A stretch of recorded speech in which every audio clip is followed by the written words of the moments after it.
오늘은 주인 바꾸기라는 제목으로 말씀을 나누려고 합니다.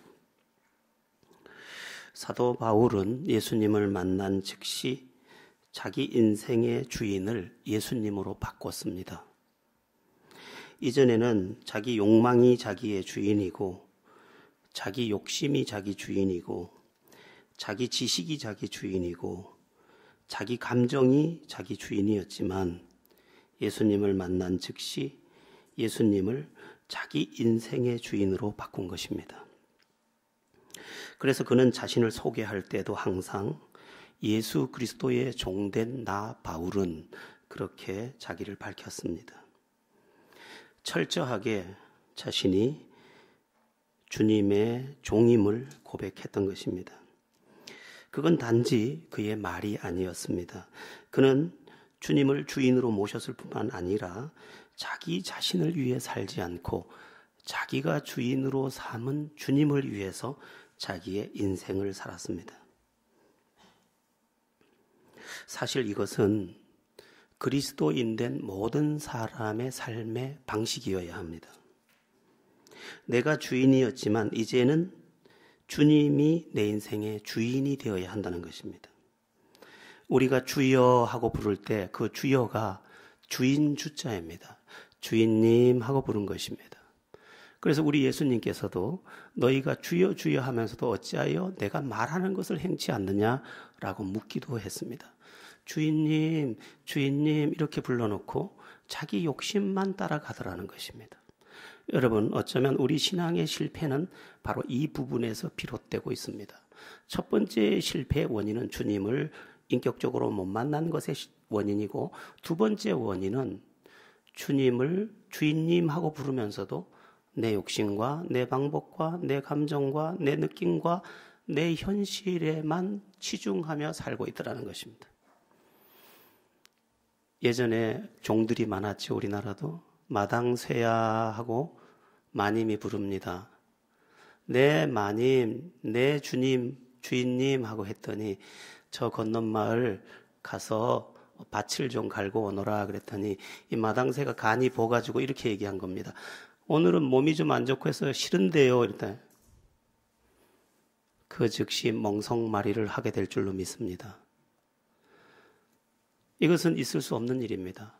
그런데 오늘 우리가 그 마당새와 같이 살고 있습니다. 예수님은 틀림없이 우리를 가리켜서 내가 피로 값주고 너희를 샀다고 소유를 주장하고 있습니다. 내가 피값을 지불해서 너희를 내 소유로 샀다는 것입니다. 그래서 우리가 스스로 말하기를 주인님 하고 부르게 됐는데, 주인님이라고 부르면서 우리의 삶의 방식은 나를 위한 삶의 방식이며 나의 욕망을 위한 삶의 방향이더라는 것입니다. 그럼에도 불구하고 수많은 사람들이 말하고 있습니다. 나는 예수님을 믿기는 믿지만 내 마음대로 살 것이다. 그러나 이것은 엄청난 착각입니다. 만일 내가 내 인생의 주인이 되어서 나를 이끌어가면 나는 어떻게 될까? 부족한 나의 지식, 부족한 나의 경험, 부족한 나의 분별력, 이런 것들이 시행착오의 길로 나를 계속해서 끌고 갈 것입니다. 거기다가 상처받은 옛사람이 나쁜 감정으로 끌고 가서 내 삶을 곤두박질 치게 할 것입니다. 당장 이익이 될 것처럼 잘못 판단해서 손해를 보게 될 것입니다. 인간은 완전한 존재가 없습니다. 고로 모든 사람이 자기가 원하는 방향으로 가면 곤두박질을 치게 되어 있습니다. 거기다가 우리는 많은 것이 잘못 학습되어 있습니다. 익숙한 길로 갔지만 거긴 낭떠러지라는 것입니다. 반대로 성경이 말씀하는 대로 주님께 내 인생의 핸들을 맡기고 주님께 순종하면 어떻게 될까? 우리에게 무엇이 복인 줄 알고 전지전능하셔서 모든 것을 아시는 그분이, 모든 것을 할 수 있는 그분이 우리의 미래까지 준비해서 이끌고 가면 어떻게 되겠습니까? 순종하고 따라가면 하나님 준비하신 승리에 도착하게 될 줄로 믿습니다. 근데 많은 사람들이 주인님하고 주님을 불러놓고 자신을 위해서 자기의 욕망을 따라 자기의 방법으로 살고 있더라는 것입니다. 우리는 새 인생이 되어야 합니다. 이전 것은 지나갔으니 보라 새 것이 되었도다 한 것처럼 내가 예수를 믿었으면 내가 새 인생이 되어야 합니다. 그런데 왜 새 인생이 되지 못하느냐? 앞에서 말씀드렸던 것처럼 주님을 못 만나서 새 인생이 못 됐고, 두 번째는 내가 주인이 돼서 내 인생을 감정으로 끌고 가고 또 욕심으로 끌고 가고 또 잘못된 분별력으로 끌고 가서 시행착오를 만들기 때문이라는 것입니다. 그리스도를 믿을 때는 너무 똑똑하면 안 됩니다. 나를 따르려거든 자기를 부인하고 자기 십자가를 지고 따를 것이니라. 나 몰라. 주님이 아셔요. 주님 내게 원하시는 것이 뭡니까? 그래서 주님이 원하시는 것에 순종하면 주님이 예비한 푸른 초장 쉴 만한 물가로 우리를 이끌어 주실 줄로 믿습니다. 양에게는 힘이 없습니다. 근데 양은 목자만 따라가면 밤에는 밖에서 지켜줘. 비 오는 날에는 우리 안에 집어넣어. 밖에서 늑대가 울어도 늑대와 주인이 싸워줘. 양은 뿔을 쓸 필요도 없고 뿔이 없기도 하지만 발톱을 쓸 필요도 없어요. 왜냐하면 목자가 아침 저녁으로 지키고 그리고 추울 낮이면 안고 자기도 하니까. 우리의 선한 목자 되신 주님이 우리를 그렇게 책임질 수 있는데 우리는 지금도 내가 주인이 되어서 벌거벗은 삶을 반복한다는 것입니다. 제가 아는 한 우리가 우리 스스로 복을 쏟지만 않아도 상당한 복을 누릴 것입니다. 섬 지역에 가면 무인도가 들어있는데 왜 무인도입니까? 물이 없어서 무인도입니다. 그런데 그 물이 없는 곳에도 사람이 사는 경우가 들어있습니다. 빗물이 비가 많이 내리는 섬은 빗물을 통해서 사계절을 먹을 수 있습니다. 그러니까 빗물만 잘 모아도 사는 것이에요. 그러니까 우리가 스스로 쏟지만 않아도 우리가 어느 정도의 생활은 다 할 수 있는 것입니다. 그런데 주인으로 모셔야 할 주님을 따르지 않고 내가 스스로 옳다고 여기는 것을 따라가다가 시행착오로 쏟은 돈, 시행착오로 쏟은 시간, 시행착오로 쏟은 행복, 내가 쏟아놓은 것들이 사방에 흩어져 있는 것입니다. 구멍난 자루를 들고 뛰는 사람처럼 우리는 많은 것을 쥐어 담고 뛰지만 여전히 내게서 행복이 쏟아져 나가고 내게서 평화가 쏟아져 나가고 내게서 좋은 것이 다 흩어지고 있더라는 거예요. 그걸 모르고 오늘도 욕심으로 채우기만 하고 구멍난 것을 들고 뛰는 것입니다. 너희가 두 가지 악을 행하였는데 하나는 뭐예요? 생수의 근원 되신 하나님을 버린 것과 스스로 웅덩이를 판 것인데 물을 저축치 못하는 터진 웅덩이라. 니들 열심히 살지. 그러나 왜 그렇게 너들 불행하니? 주님을 몰라보고 주님 안에서 살지 않고 네 스스로의 힘으로 네 욕심을 위해 살기 때문에 아무것도 가질 것이 없다고 말하고 있는 것입니다. 여러분, 주인을 바꾸셔야 합니다. 우리 한번 따라 해보겠습니다. 주여. 이게 잘 감각이 안 오니까 주인님. 우리는 나는 주인 따로 없습니다. 주님 그런 거 필요 없어요. 난 내 마음대로 살 거예요. 안 그렇습니다. 인간은 주도적인 위치에 있지 않습니다. 내가 주님을 주인으로 모시지 않으면 다른 게 내 주인 노릇을 합니다. 어떤 때는 분노가 내 주인 노릇을 합니다. 어떤 때는 욕심이 내 주인 노릇을 합니다. 어떤 때는 슬픔이 내 주인 노릇을 하면서 내 인생을 불행하게 짓밟기도 합니다. 그러니까 주인을 잘 모셔야 되는데 주님을 주인으로 모시지 않으면 다른 것이 와서 내 인생을 짓밟게 되어 있다는 것입니다. 자, 여러분, 신비한 것은 예수님을 주인으로 삼은 인생에는 위대한 삶이 찾아오더라는 것입니다. 마태복음에 보면 예수님께서 베드로, 안드레, 야고보, 요한 그들을 부르시는 장면이 나옵니다. 나를 따라오너라. 내가 너희로 사람 낚는 어부가 되게 하리라. 그러자 성경이 뭐라고 나와 있습니까? 저희가 배와 그물을 버려두고 따르니라 이렇게 됐습니다. 조금 전에는 배와 그물이 자기들의 주인이었어요. 이게 밥을 먹여주니까. 그런데 주인을 바꿨어. 이 주인을 내려놓고 주님을 딱 따라갔더니 그들이 뭐가 됐습니까? 사도가 되었습니다. 그러니까 주인을 바꾼 사람은 이전에는 평범한 사람이었지만 주인을 바꾸자 비범한 삶이 그들을 찾아온 것입니다. 그러니까 내가 주인만 제대로 바꾸면, 예수 그리스도를 나의 주인으로 진짜 바꾸면 내 삶은 본래 보잘것없었으나 하나님이 위대하게 하실 수 있음을 믿으시기 바랍니다. 사실 베드로의 이야기는 누가복음 5장에 더 구체적으로 나옵니다. 베드로가 그렇게 순수하게 순종한 게 아닙니다. 처음부터. 누가복음에 보면 예수님께서 베드로의 배에 올라타셔서 말씀하시는 장면이 나오는데 이렇게 나옵니다. 베드로가 밤새도록 그물을 던졌습니다. 그러나 한 마리도 잡지 못했습니다. 그러자 예수님께서 말씀하셨습니다. 깊은 데로 그물을 던져라. 우리 그 설교 많이 들었죠. 여러분, 갈릴리 바다는 깊은 데는 고기가 없습니다. 이렇게 하고, 또 낮에는 그물에 고기가 잡히지 않습니다. 물이 너무 맑기 때문이죠. 이런 설교 많이 들으셨죠. 실제로 그렇습니다. 그러니까 깊은 곳에 그물을 던지는 건 넌센스입니다. 그런데 베드로가 이렇게 말합니다. 주여, 내가 밤이 맞도록 수고하여서 잡은 것이 없지만 말씀에 의지하여 그물을 내리리다 하고 그물을 던진즉 어떻게 됩니까? 그물을 애운 것이 심이 많아 2배에 가득하게 되었더라. 그리고 그러자 예수님이 딱 말씀하십니다. 내가 너희로 사람 낚는 어부가 되게 하리라. 그러자 베드로와 안드레가 그물과 배를 버려두고 주님을 쫓았다는 것이. 조금 전에는 어땠습니까? 그러니까 아니에요. 내 힘으로 살아볼 겁니다. 밤새도록 열심히 하면 돼요. 열심히 할 거예요. 밤을 새워 했습니다. 그러나 아침이 되자 빈 그물이었습니다. 그런데 예수님의 말씀대로 그물을 던졌더니 그곳에 2배가 가득한 물고기가 잡혔던 것입니다. 알게 됐습니다. 아, 이분이 주인님이 되셔야 되는구나. 이분이 주님이시구나. 그래서 배와 그물을 버리고 따라갔다는 것입니다. 마태복음은 단편적으로 썼고 누가복음은 장편, 의사답게 해부학적으로 기록해 놓은 것입니다.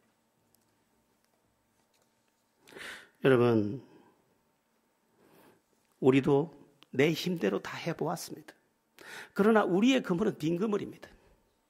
걷어 올리면서도 내 아침이 이렇게 초라할 수가 없습니다.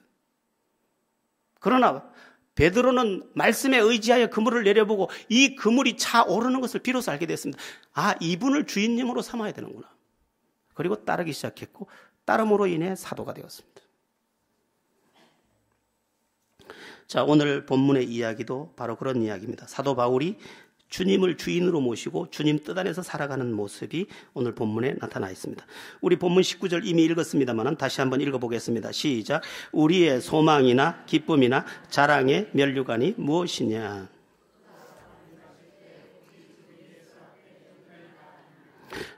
여러분은 여러분의 인생에서 이루고자 하는 소망이 무엇입니까? 여러분의 소원, 여러분의 이루고자 하는 꿈이 무엇이냐는 것입니다. 다르게 질문해 보겠습니다. 여러분은 무엇이 되면 만족하겠습니까? 이것만 이루면 죽어도 좋다고 하는 그런 것은 뭡니까? 오늘 본문에서 사도 바울은 뭐라고 말하냐? 나의 소망, 나의 기쁨, 나의 자랑은 너희다 이렇게 말하고 있습니다. 너희는 누굽니까? 데살로니가 교회 성도들입니다. 데살로니가 교회 성도들이 자기가 전한 복음을 받아들인 것과 그렇게 받아들인 사람들이 주님 안에서 살아가고 또 그들이 장성하여 복음 전도자로 살아가는 것이 자기의 소망이라는 것입니다. 쉽게 정리하면 바울의 소망은 자신의 주인이 되신 주님의 뜻대로 자기가 전도자의 삶을 사는 것이다 이렇게 말하고 있는 것입니다. 자기 주인 되신 주님이 기뻐하는 그 삶, 주님이 원하는 그 삶을 내가 이루는 것, 그게 내 소망이다 이렇게 말하는 것입니다.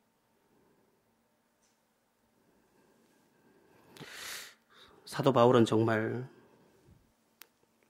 예수 그리스도를 주인으로 모신 이후에 예수 그리스도, 자기의 주인 되신 예수 그리스도를 위해 자기의 생을 다 바칩니다. 그런데 그런 사도 바울의 인생에 나타나기 시작하는 수많은 일들이 있습니다. 뭡니까? 하나님이 함께 하시는 증거들입니다. 사도 바울이 예수 그리스도를 자기의 주인으로 모시고 예수 그리스도가 기뻐하는 그 뜻, 즉 복음 전하는 것, 주의 나라를 세우는 것, 그 일에 자기의 생애를 걸자 바울의 생애 속에 뭐가 나타나기 시작했느냐? 하나님 함께 하시는 증거가 나타나기 시작했습니다. 우리는 왜 이렇게 신앙생활을 하면서 초라합니까? 하나님의 응답도 하나님의 인도하심도 경험하지 못하는 왜 이런 초라함 속에 살고 있습니까? 바울은 예수 그리스도를 주인으로 삼아서 예수 그리스도가 원하는 자기의 소망조차도, 자기의 소원조차도 자기의 주인 되신 그리스도의 기뻐하시는 그 뜻을 쫓아 살았더니 그의 인생은 기도를 하면 응답이요, 복음을 전하면 능력이요, 만지면 치유요.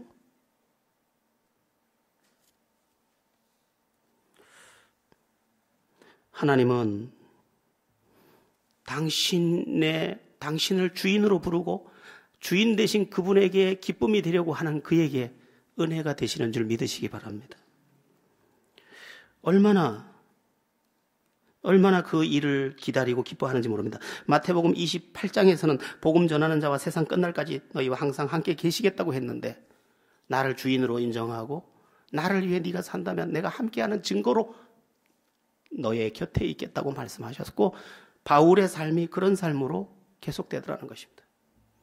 바울은 이런 이야기를 사실 굉장히 많이 합니다. 고린도전서에서도 그렇게 말합니다. 먹든지 마시든지 무엇을 하든지 다 하나님의 영광을 위하여 하라.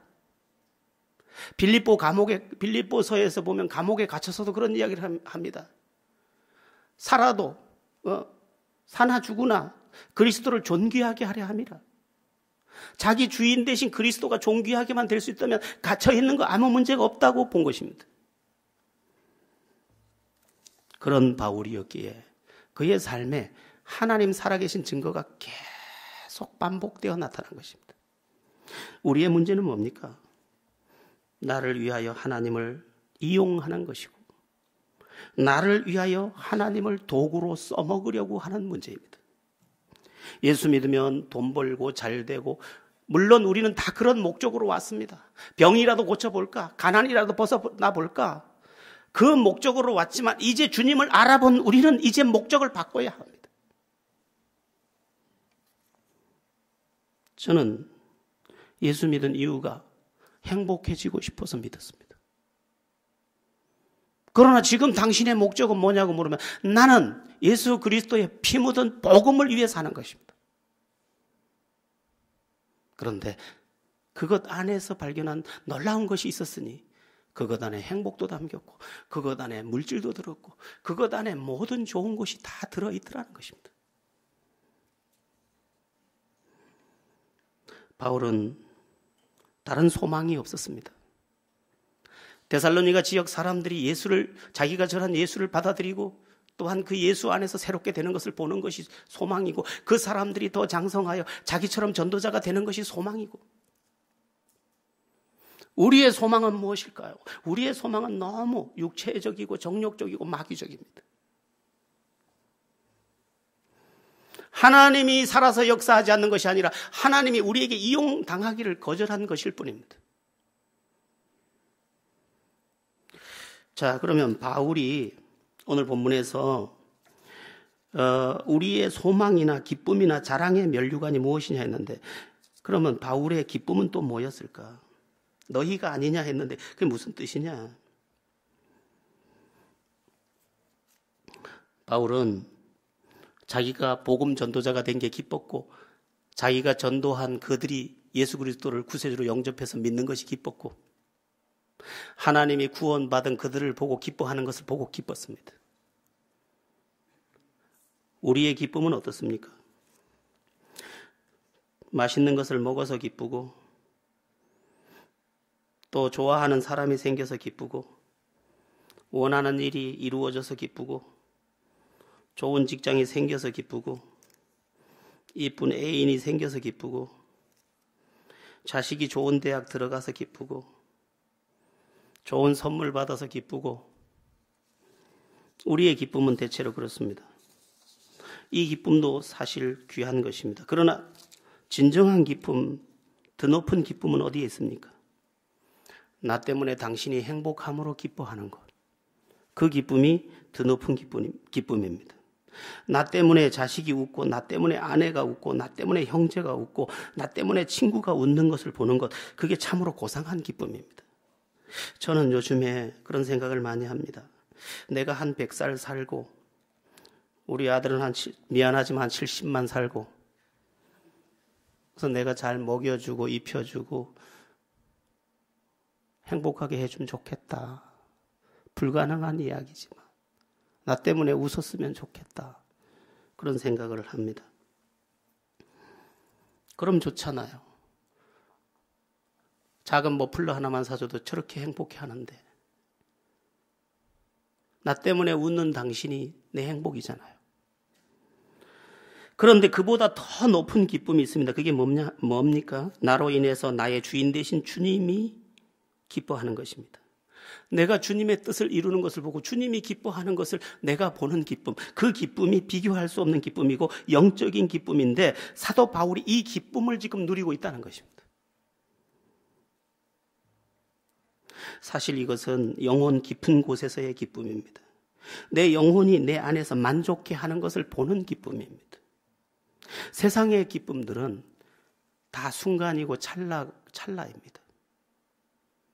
그래서 기쁜 것 같은데 저녁까지는 안 기뻐. 뭐 영국 속담에 뭐 그런 것도 있다 그러죠. 뭐 하루를 뭐 행복하려면 뭐 이발을 해라. 뭐 이틀을 행복하려면 집을 사라. 집사도 이틀밖에 안 행복하다네. 몰라. 그런 말이 있어요. 그렇죠? 들어보셨죠? 진짜 기쁨은요. 내 영혼에서 기뻐하는 것이에요. 심지어 내 무의식의 세계에서도 미소가 올라와야 되는 거죠. 그 기쁨은 어디에서 오느냐? 나 때문에 네가 행복하는 것을 보는 기쁨이 여기서 기쁨이 되고요. 주님이 나 때문에 기뻐하는 것을 볼 때 저 내 영혼의 큰 밑바닥에서부터 행복이 올라오는 것을 보는 거죠.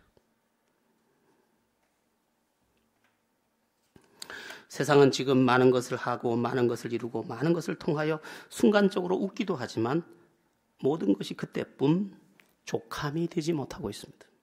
그런데 신비합니다. 하나님을 주인으로 삼고 예수 그리스도를 주인으로 삼아서 그분의 미소가 될 때 내 영혼이 계속해서 기쁘다고 말한다는 것입니다. 조금 전에 빌립보서 말씀을 드렸는데 빌립보서를 보면 빌립보서는 감옥에서 쓴 편지죠. 그런데 거기에 계속 나오는 메시지가 뭡니까? 기뻐하라. 내가 다시 말하노니 기뻐하라. 환경과 별 상관이 없다는 거예요. 내 영혼 안에서 기쁨이 계속 솟구친다는 거예요. 그래서 빌립보서에 별명이 하나 붙었습니다. 희락의 복음, 기쁨의 복음이라는 거예요. 어떻게 감옥에서 기쁨의 복음을 말할 수 있을까?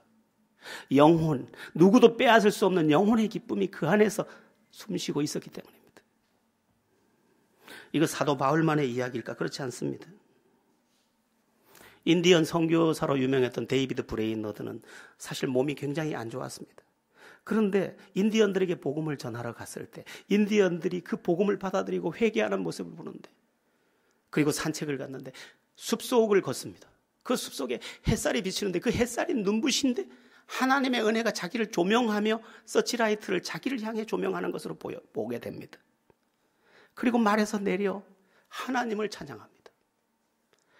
얼마나 하나님이 주시는 행복이 컸는지 자기가 찬양을 하다 보니 해가 져버렸습니다. 행복이 이 안에서 샘솟듯 하는 거죠. 샘솟듯. 현대인들은 우울합니다. 그래서 더 자극적인 행복과 기쁨을 찾아서 게임을 하거나 뭐 어떤 잘못된 것에 자꾸 중독돼 가고 있습니다. 그러나 그럴지라도 다시 목마르다.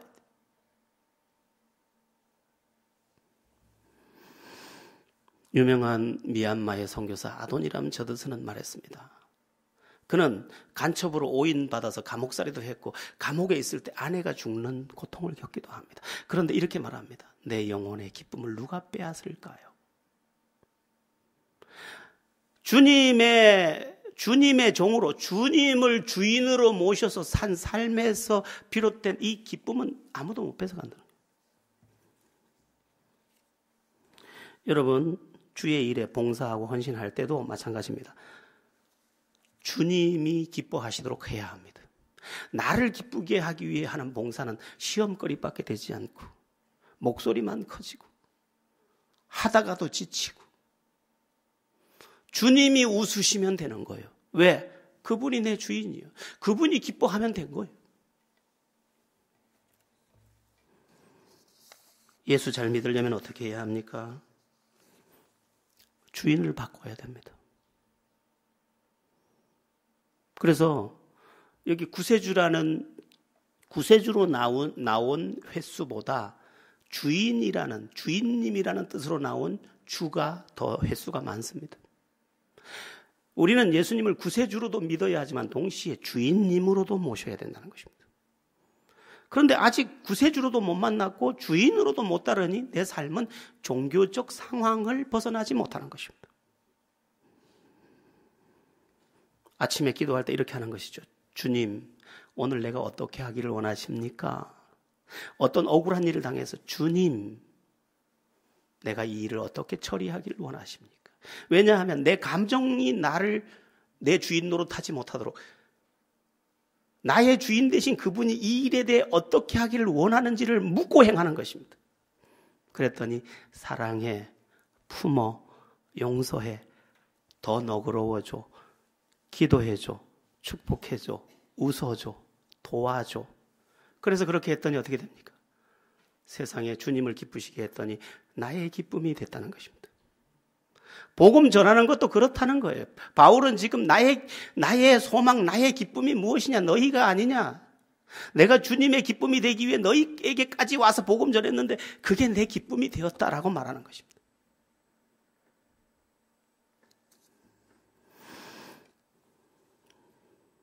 우리 안에 내 영혼 깊은 곳에 기쁨이 주인을 주님으로 삼아 넉넉히 샘솟는 은혜를 누리기를 축원합니다.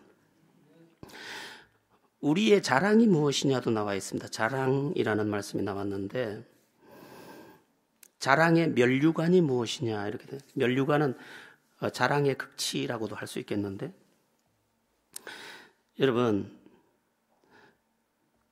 여러분이 자랑하고 싶은 자랑은 뭡니까? 인간은 누구나 자랑하고 싶어 합니다. 인간이 뭐를 제일 분노하냐면 어떤 것에 대해서 제일 화가 나냐면 외면당하는 것, 무시되는 것, 이거에 못 견뎌야 합니다.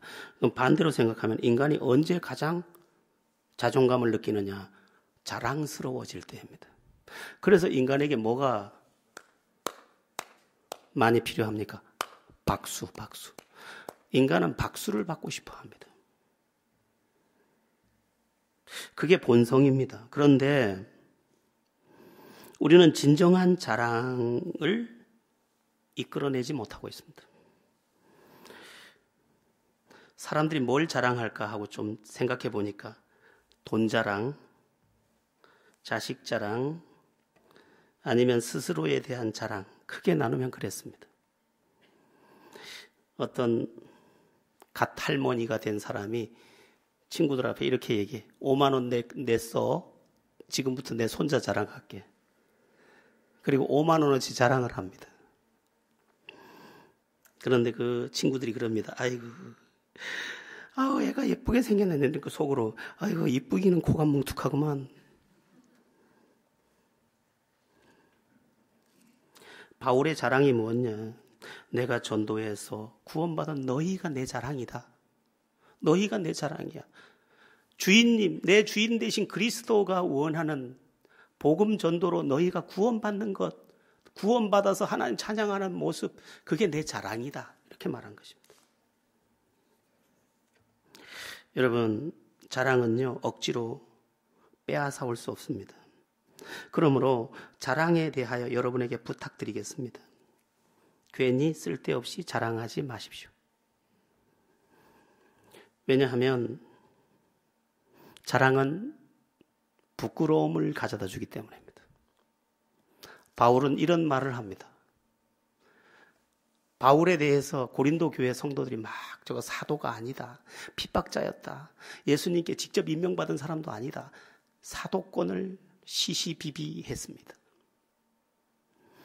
바울이 자기의 사도됨을 증거하기 위해서 자기 자랑을 몇 가지 좀 나열해야 되겠는데 그걸 말하기도 좀 힘듭니다.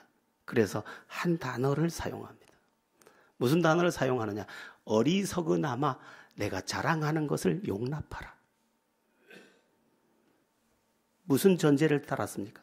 어리석은 말이지만 내가 나를 소극적으로라도 변호하기 위해서 조금 자랑하겠다.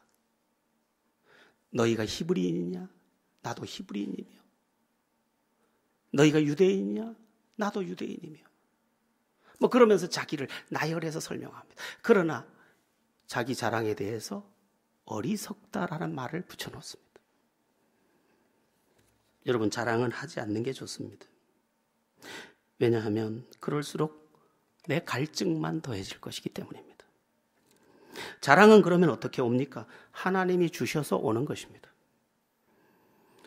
하나님이 누구에게 자랑을 주시느냐? 성도에게 줍니다. 성도.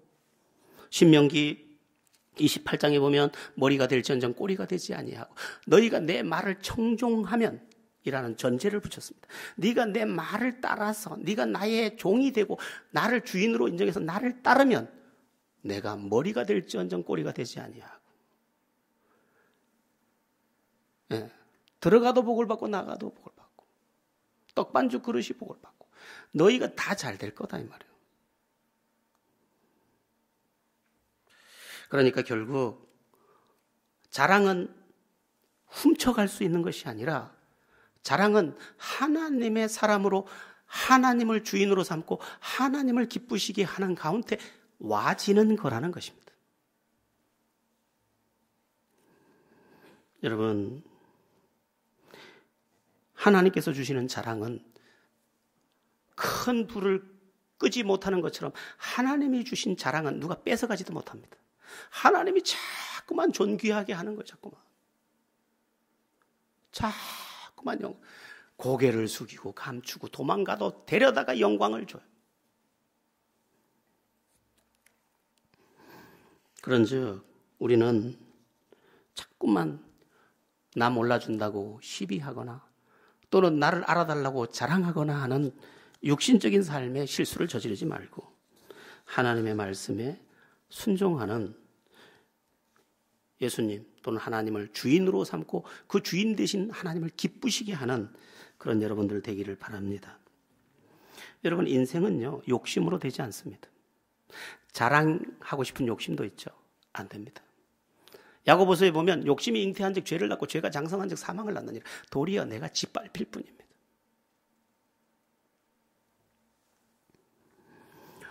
하나님 안에 좋은 것이 있으니 오직 하나님을 기쁘시게 하는 하나님을 주인으로 삼는 여러분들 되기를 축원합니다. 자, 특별히 이렇게 우리가 질문할 수 있습니다. 그러면 하나님을 주인으로 삼고 또는 예수 그리스도를 주인으로 삼고 그분께만 순종하고 그분께만 기쁨 되면 나는 뭐가 되느냐? 걱정하지 마세요. 신명기 10장 13절에서 하나님이 이렇게 말씀하셨습니다. 내가 오늘 내 행복을 위하여 내게 명하는 여호와의 명령과 규례를 지킬 것이 아니냐. 내가 이렇게 말하는 것은 나를 위한 듯 보이지만 결국 너를 위한 것이다. 그렇습니다. 아브라함을 보세요. 아브라함이 하나님의 말씀을 따라 친척 본토 아비를 떠나 아비집을 떠나 주께서 지시한 곳으로 갔더니 믿음의 조상이 되고 우리조차도 아브라함의 자손이 아니겠습니까? 하나님은 우리를 빼앗지 않습니다. 하나님은 우리에게 진짜 주고 싶어 하십니다. 그런즉 하나님께 뺏긴 것처럼 억울해하지 마시고 하나님의 사람으로 더 온전해지시기를 축원합니다. 여러분도 아시는 이야기죠. 어느 날 초등학교 5학년짜리 아들이 엄마한테 청구서를 썼다 그러죠. 이렇게 청구서 썼어요. 청구서.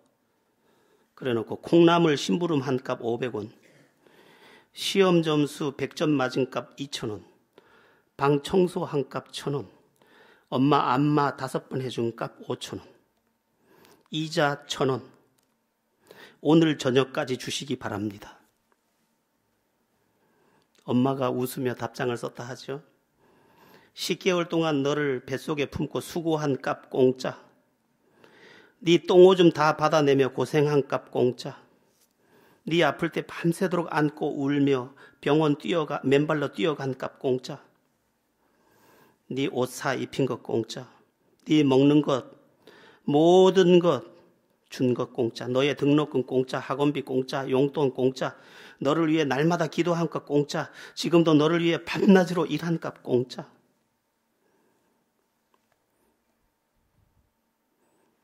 여러분, 내가 혼자 스스로 여기 있는 것이 아닙니다. 누군가가 값없이 공급한 희생이 있어서 내가 여기에 있는 것입니다.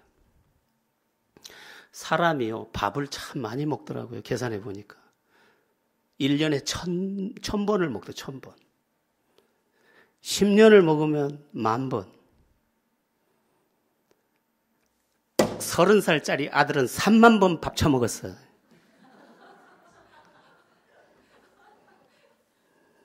그런데 그 아들들이 이렇게 이야기합니다. 엄마가 나한테 해준 게 뭐 있는데? 나쁜 놈. 우리는 누구의 노고 위에서 서 있는 존재들입니다. 제가 58년을 살았으니 한 6만 그릇 먹어치웠네. 소도 몇 마리, 돼지도 몇 마리. 들판에 저 곡식들 걷어 먹은 것만 해도 나를 위해 식물도 희생됐고 동물도 희생됐고 내 부모와 형제가 희생했고 고로 내가 여기 있는 것입니다. 그래서 우리는 함부로 살 수 없습니다. 어디 그뿐입니까? 예수님의 십자가 피로 값주고 우리를 사셨다고 하셨습니다. 우리는 내 마음대로 살겠다고 말하면 안 되는 존재일지 모릅니다. 여러분, 추신수 선수가 메이저리그에서 야구 잘하죠? 몸값이 얼마인지 잘 모르겠어요. 손흥민 선수 몸값이 꽤 높을 겁니다. 이번에 보니까 메이저리그로 갔다가 다시 돌아오는 황재균이 KT와 100억 계약을 했다는 설이 있습니다. 왜 메이저리그로 갔다 쫓겨났습니까? 몸값을 못해서. 우리는 몸값을 해야 합니다. 주님이 피로 사셨어요. 그리고 수많은 사람들의 희생 속에서 우리를 있게 했어요.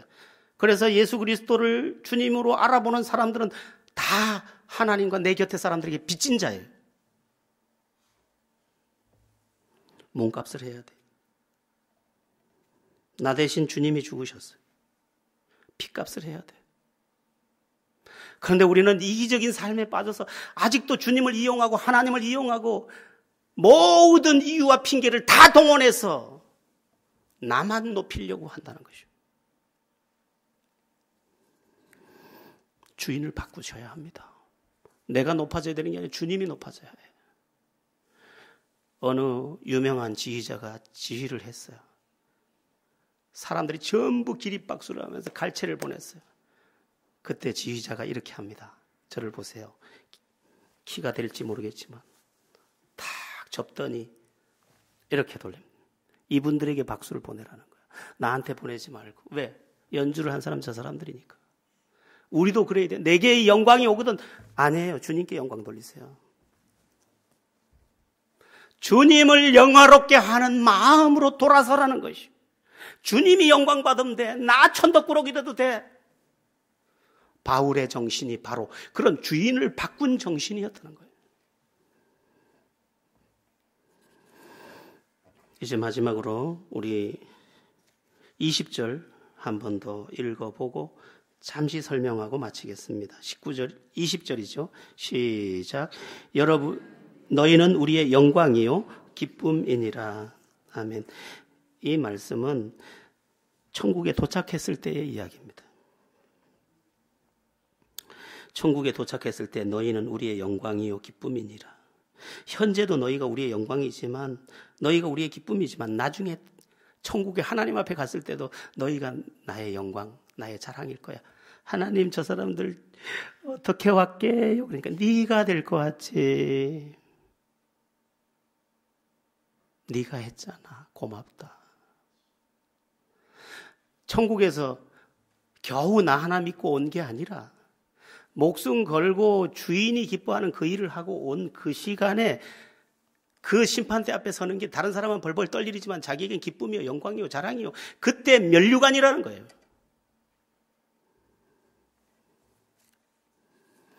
주님이 어떤 사람들에게는 이렇게 말하겠죠. 너 혼자 왔구나.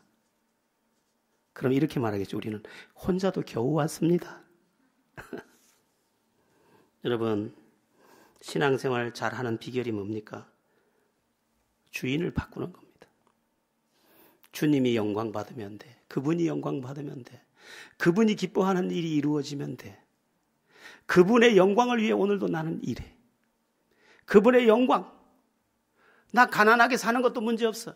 그러나 가난하게 사는 것이 혹시 그분의 영광을 가릴까 봐 두려워. 그래서 나는 자식이 이런 말을 하는 걸 안 들으려고. 엄마, 우리 예수 믿는데 왜 이렇게 가난해? 나 그 소리 들을 수 없어. 나 가난하게 한 칸 방에 살아도 아무 문제 없어. 그러나 하나님의 영광을 가리기는 싫어. 친구가 와서 나 무시해도 돼. 그러나 하나님을 무시할까 봐 두려워. 그런 예수 그리스도의 주인됨을 염두에 두고 사는 나의 위치적 삶, 그게 그래서 그렇게 하나님 나 돈 주세요. 하나님 영광 가리기 싫어요. 하나님 우리 아들 좋은 혼처 주세요. 하나님 영광 가리기 싫어요. 그때 하나님 응답하시고 일하실 줄로 믿습니다. 여러분, 누가 나 무시할까 봐 전전긍긍하거나 어떤 손해볼까 봐 전전긍긍하지 마세요. 주님이 나 때문에 욕이 될까 봐 전전긍긍하세요. 그리고 주님이 기뻐하는 일이 무엇인지 찾고 그 일에 올인하세요. 주께서 우리를 위해 일하시고 바울이 말했던 그 소망, 기쁨, 자랑이 다 우리 안에서 아름다움이 되고 주님은 영광받고 우리는 승리하게 될 줄로 믿습니다. 잘못 믿지 말고 바르게 믿어서 하나님께 영광 올려드리는 행복한 인생 다 되기를 예수 이름으로 축원합니다. 기도드리겠습니다.